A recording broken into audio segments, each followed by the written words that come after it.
So, how do engineers predict the future?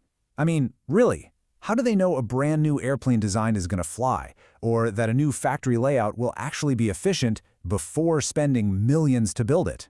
Well, today we're going to pull back the curtain on that very secret. Yep, we're diving deep into something called discrete event simulation. Here's the plan. We'll start with this idea of a digital crystal ball, then get into the nitty-gritty of the discrete approach. After that, we'll see how these virtual worlds get built, check out where they're used in the real world, and wrap up with a big takeaway. All right, first up, the digital crystal ball. Before we dive into how all this works, we really need to get a handle on the why. What's the whole point of simulation in the first place? I mean, this is really the billion-dollar question, right? Think about it. You're tasked with designing a whole new fleet of aircraft or a gigantic factory, maybe even a communication network for an entire city. You can't just build it and hope for the best. That would be unbelievably expensive, not to mention slow. So the question remains, how do you test the future without actually building it? And the answer, as you might have guessed, is simulation. It's basically our digital crystal ball. We create a model of a real-world process on a computer, and then we just let it run. This lets us see how it behaves over time and test all those crazy what-if scenarios, all from the safety and, the cheapness of our own computer screens. Okay, so there are a bunch of different ways you can simulate a system. But we're going to focus on one method that is particularly clever and honestly super efficient. It's called discrete event simulation, or DES for short. And the whole idea is that it lets us jump through time. To really get your head around this, let's think about something simple. An elevator. Okay, so if our goal is to figure out how well it handles passenger traffic, do we honestly need to model its exact position every single millisecond as it's moving up and down? Probably not, right? It's overkill. Right. So instead of tracking all that boring, continuous movement, DES just focuses on the moments that actually matter. We call these events, the points in time where the state of the system actually changes. So we jump from doors open to passengers enter, then doors close. The simulation just hops from one key event to the next, following a schedule. And that right there, that's the absolute key. Think of it this way. A continuous simulation is like watching the entire, unedited movie frame by frame. DSE, on the other hand, is like watching the highlight reel. It cleverly skips all the uneventful in-between time and just shows you the action. And because of that, it is way, way more computationally efficient. Okay, so we've got this idea of events, but how do we actually use that to build a virtual world that can give us useful answers? Well, let's get into the rules of the game. So any DES model is really built from just a few core components, but they're super powerful. First, you've got your entities. These are the things that move through your system. So in our example, the passengers. Then you have queues. That's just a fancy word for where the entities wait, like the line for the elevator. And finally, you have servers, which are the processes that take time, like the actual elevator ride. But, and this is a huge but, a model is only ever as good as the data you put into it. So what happens if the data we're using, our basic assumptions about how things work, are just plain wrong? Well, that brings us to one of the golden rules of all computing, and it's called GIGO. It stands for garbage in, garbage out. It's simple, really. If you feed your model junk data, you are absolutely guaranteed to get junk results back. Here's a perfect example.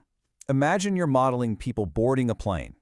A model that says every single passenger takes exactly 10 seconds to board, well, that's what we call deterministic. It's predictable, sure, but it's totally unrealistic. People just aren't like that. A much, much better approach is a stochastic model. That just means it uses probability to account for all that real-world randomness, which makes the results you get out of the simulation actually mean something. All right, so we've got our events, our building blocks, and we know we need good, realistic data. Now that we have those key ideas down, let's go check out where DES is actually being used to solve some serious real-world problems.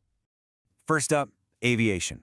Here, DES is a total game changer. Think about it. Trying to track the precise GPS location of every single plane in a fleet would be a massive waste of computing power. Instead, a DES model just tracks the phase of each plane's journey. Is it taxiing, climbing, cruising, landing? It only cares about those key state changes. And this higher-level view is what lets airlines answer some really big questions.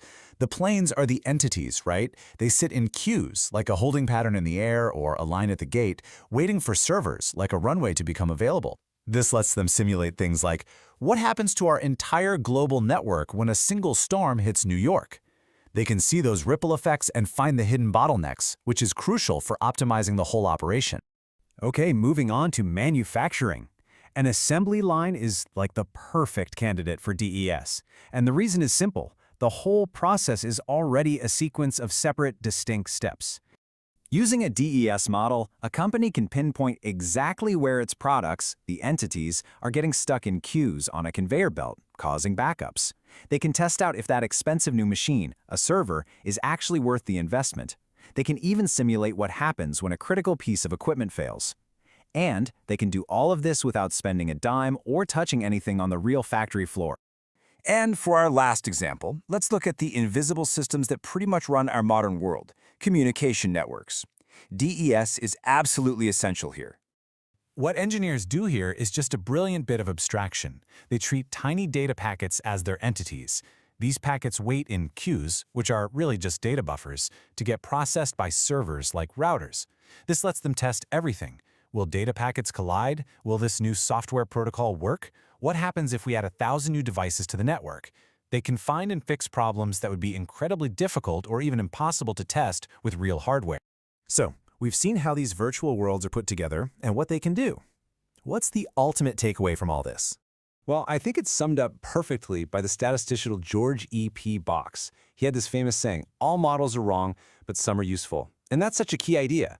No model is ever going to be a perfect one-to-one replica of reality. And you know what? That's totally okay.